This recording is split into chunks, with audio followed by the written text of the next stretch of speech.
नमस्कार, between the lines with निरोजन में आपका स्वागत है। आज हम बात करेंगे संसद में आज क्या क्या हुआ भीतर, संसद के भीतर के गलियारे में। बाहर की चीजें जानते हैं, थोड़ी बहुत चर्चा उसकी भी करेंगे, लेकिन अंदर क्या हुआ जिसकी जानकारी बाहर काम आ पाती है उसके बारे में आपको हम बताएंगे। तो आज हंगामेबाज दिन रहा, बाहर भी हंगामा हुआ और उसका असर अंदर दिखा, अंदर भी हंगामा हुआ। लेकिन हंगामा बहुत नहीं चला क्योंकि दोनों सदन जो है वो 12 सवा 12 बजे तक स्थगित हो गए। अब सोमवार को मिलेंगे।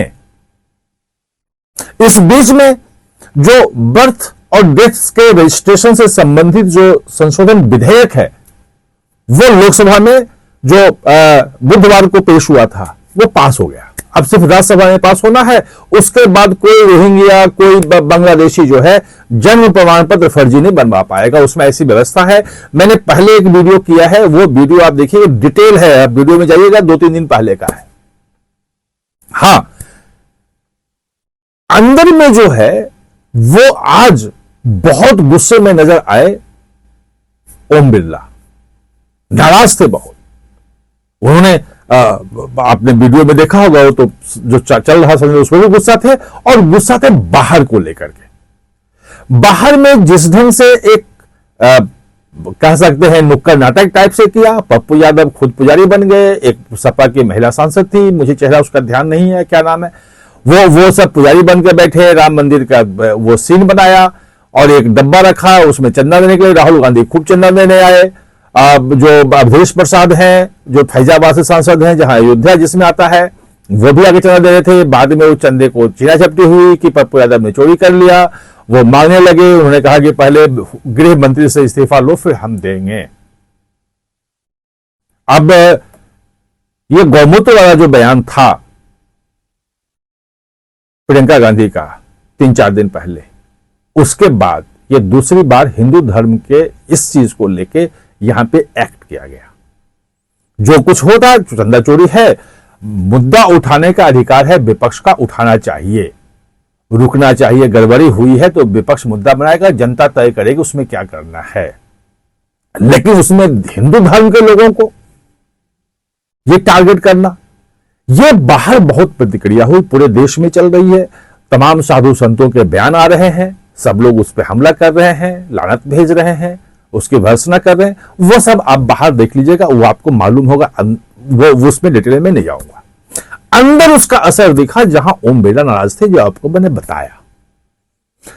ये सब के बावजूद जब ये जैसे चीजें खत्म हुई तो चूंकि फ्राइडे है, तमाम सांसद धीरे धीरे निकल गए, चूंकि जो थे अपने क्षेत्रों में चले जाते हैं काम से। वहां लगभग संसद में इक्का दुक्का कहीं गिने हुए नजर आए थे, कोई बहुत ज्यादा नजर नहीं आया था। लेकिन इसी बीच में लगभग सवा एक बजे के आसपास जो है वो कैबिनेट की बैठक वही संसद परिसर में शुरू हुई।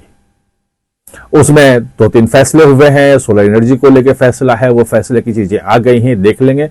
वो लगभग 3 बजे तक कैबिनेट की बैठक चली। वहीं पे कैबिनेट की बैठक के बाद हलचल शुरू हुई असली। जब सबसे पहले अमित शाह कैबिनेट के बैठे वाले कमरे में आए, पीयूष गोयल पीछे आए। पीयूष गोयल जाके उनके कमरे में बैठे, वहां बातचीत होती रही। जेपी नड्डा के साथ बातचीत कर रहे थे कैबिनेट के बाद किरण रिजिजू उनके कमरे में जाकर के। फिर वो वहां से निकल के आए और वो जाके अमित शाह के साथ बैठे। इन तीनों की वहां पे लंबी बातचीत लगभग आधे घंटे की हुई। उसके बाद तीनों वहां से निकले और ओम बिरला के कमरे में गए। वहां लगभग 1-1.5 घंटे की बात हुई। वो जो बातचीत है वो महत्वपूर्ण है पॉलिटिकली, क्योंकि उसमें अगले हफ्ते का जो है पूरा एजेंडा तय हुआ है कि अगले हफ्ते संसद में क्या क्या करना है। क्योंकि विपक्ष ने कह दिया है कि संसद चलने नहीं देंगे। कांग्रेस इस्तीफा मांग रही है, बाकी विपक्षी दल इस्तीफे में नहीं है, लेकिन हंगामे में साथ हैं। हंगामे में साथ हैं, विरोध करने में साथ हैं। वो हंगामे के कारण वो चल नहीं पा रहा है। लेकिन आज जो मैंने किरण रिजिजू से भी मेरी बात हुई, बाकी लोगों से भी बात मेरी हुई, तो वो एक जो बैठक का मुद्दा यही था, वहां पे रणनीति यही बन रही थी कि अगले हफ्ते कैसे जो है किन किन बिल को पास करवाया जाए और कैसे संसद चले। भले विपक्ष हंगामा करते रहे, वॉकआउट करता रहे, लेकिन जैसे वॉकआउट के बीच में आज जन्म प्रमाण पत्र जो है जन्म मृत्यु प्रमाण पत्र वाला जो विधेयक है संशोधन, वो पास हो गया। वैसे ही अगले हफ्ते एफसीआरए पास करवाने के लिए फैसला हुआ है। डेट तय नहीं हुआ। मैंने पूछा था एक बहुत बड़े मंत्री से कि भाई क्या है, कब आएगा?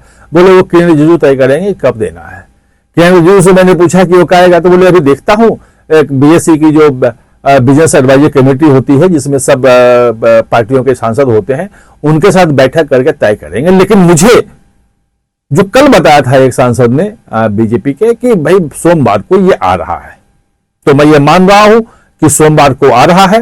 हो सकता है एक आध दिन आगे पीछे हो, लेकिन यह आज की बैठक में तय हुआ कि एफसीआरए वाला विधेयक जरूर आएगा। एफसीआरए विधेयक बहुत महत्वपूर्ण है क्योंकि उससे जो विदेशी सहायता वाली एनजीओ है ना, सब पे लगाम लग जाएगा। ऐसे 16,000 एनजीओ देश में है, 22,000 करोड़ साल में आते हैं।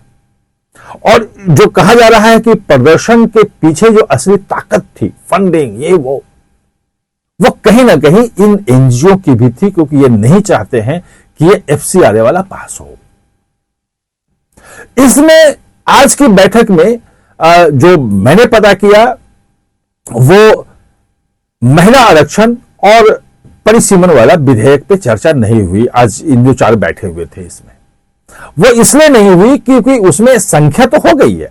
मैंने आपको बताया था कि 2/3 बहुमत जुटा लिया है, लेकिन उसमें थोड़ी दिक्कत यह है कि अगर 2-4 सांसद कोई पार्टी अंतिम समय में डिस कर दे, तो जैसे 17 अप्रैल को गिर गया था ना विधेयक, वो नौबत ना आए, सरकार की फिर से किरकिरी ना हो।